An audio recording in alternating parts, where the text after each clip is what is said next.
Salut à tous, c'est Ben, on se retrouve pour une nouvelle vidéo. Aujourd'hui on va parler trading, non pas sur les US Small Caps, mais bien sur les NFT. Et je vais partager avec vous ce que j'ai pu apprendre depuis que j'ai commencé à trader les NFT il y a à peu près un an.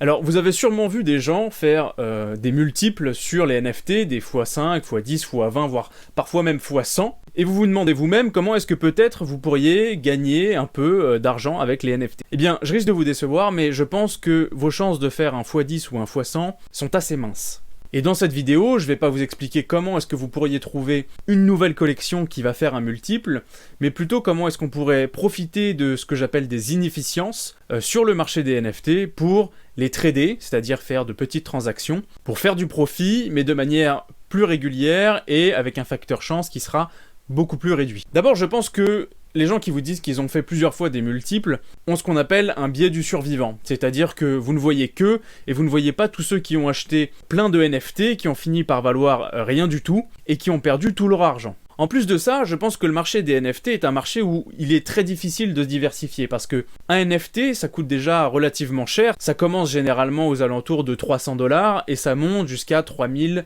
lorsqu'on est sur des collections qui n'ont pas encore vraiment beaucoup de fame, qui n'ont pas encore vraiment beaucoup d'engouement. Dès qu'une collection commence à décoller, généralement, elle va être aux alentours d'un Ether, c'est-à-dire 3000 $. Et se diversifier à coût de 3000 $, ce n'est malheureusement pas à la portée de tout le monde. Alors, effectivement, vous verrez des gens vous dire « Oui, mais moi j'ai réussi à faire plusieurs fois des multiples. » Oui, c'est évident, si vous avez réussi à faire une première fois un multiple de x10 ou x100, et que vous vous retrouvez avec 10 ou 20 Ethers, c'est beaucoup plus facile de mettre un Ether par-ci, un Ether par-là, et de refaire à nouveau un multiple de x10 ou x100, que lorsque vous commencez vous-même avec un seul Ether, et que vous mettez des petits tickets de 0,1, 0,2 dans plusieurs collections, qui malheureusement, comme je vous le disais, la plupart du temps restent de petites collections et ne vont pas faire un multiple. Alors rassurez-vous, c'est pas pour autant qu'on ne peut pas faire de l'argent sur le marché des NFT. Et ça, je pense que c'est possible grâce à ce que j'appelle les inefficiences du marché des NFT. Alors vous avez peut-être entendu parler de la théorie d'efficience des marchés, c'est une théorie qui était très à la mode dans les années 70-80,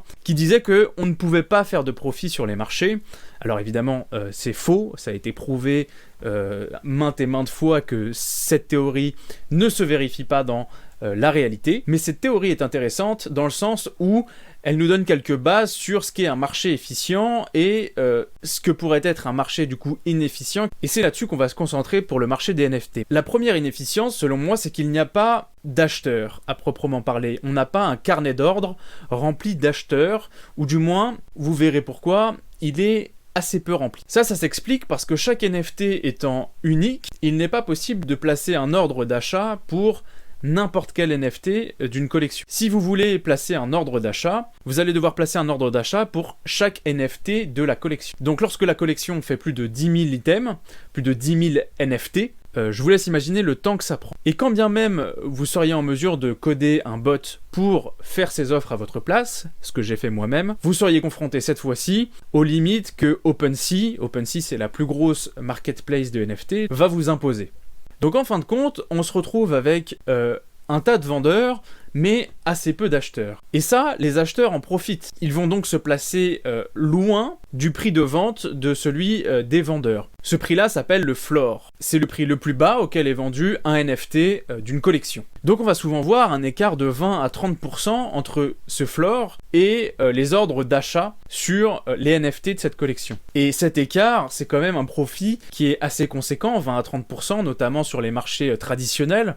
Faire ce genre de performance en une transaction, c'est très très rare. Et je pense qu'il ne faut pas le négliger et que en faisant un certain nombre de fois une transaction avec 20 à 30% de profit, on arrive très rapidement à des multiples. Et si vous en doutez, renseignez-vous sur ce que sont les intérêts composés et pourquoi Einstein les appelle la 8e merveille du monde. Le fait qu'il y ait peu d'acheteurs ou alors que ces acheteurs soient loin du floor est très problématique lorsqu'on est vendeur de NFT. Par exemple, si vous deviez vendre rapidement votre NFT, cela vous coûterait immédiatement 20 à 30%. Et la plupart des gens préféreront baisser le prix de leur NFT un certain nombre de fois, jusqu'à ce que celui-ci soit acheté, puisque 20 à 30% de différence, c'est parfois quelques centaines, voire des milliers d'euros sur le prix du NFT. Et ces comportements sont assez inédits sur les marchés. Il n'y a pas de marché suffisamment illiquide pour qu'on ait besoin de baisser son prix 3 ou 4 fois avant de pouvoir trouver un acheteur, et ça même dans les cryptos généralement. Donc mettez-vous à la place de quelqu'un qui a besoin de l'argent rapidement, ou alors qui voit le prix de sa collection de NFT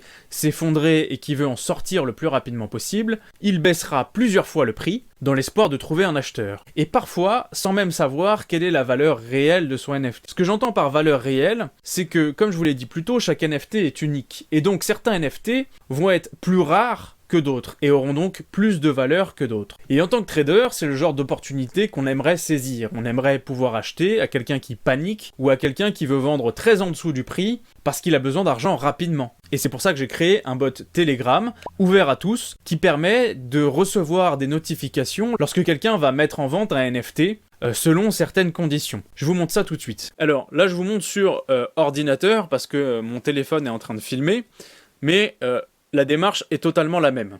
Ce bot nous permet de mettre des alertes, et il y a plusieurs types d'alertes. Pour commencer, il faut faire ajouter une alerte, add an alert. Alors vous avez 3 types d'alertes. Vous avez des alertes par collection, c'est-à-dire que vous allez être notifié lorsque n'importe quel NFT d'une collection est listé sous un certain prix. Par exemple, ça peut vous servir si jamais vous souhaitez acheter un NFT d'une collection, n'importe lequel, mais que vous ne disposez pas d'assez d'Ether pour l'acheter maintenant. Vous placez l'alerte, et le jour où un NFT de cette collection est listé sous ce prix, vous pouvez l'acheter. C'est une première façon de tomber sur quelqu'un qui va paniquer, mais ce n'est pas forcément la meilleure. Le deuxième type d'alerte, c'est une alerte qui est plus spécifique à un asset, c'est-à-dire à un NFT en particulier. Si sur l'ensemble de la collection, vous préférez seulement un seul NFT, ou plusieurs, vous allez mettre ce type d'alerte pour être notifié si ce NFT précisément est mis en vente sous votre seuil. Et enfin, et c'est ça qui nous intéresse, il y a la fonctionnalité spread, c'est-à-dire que ce sont les NFT qui vont être mis en vente avec un prix inférieur par rapport au floor actuel, c'est-à-dire par rapport au prix le plus bas actuellement. Là, il faut commencer par coller l'URL de la collection. Alors c'est très simple, vous allez sur OpenSea, vous copiez-collez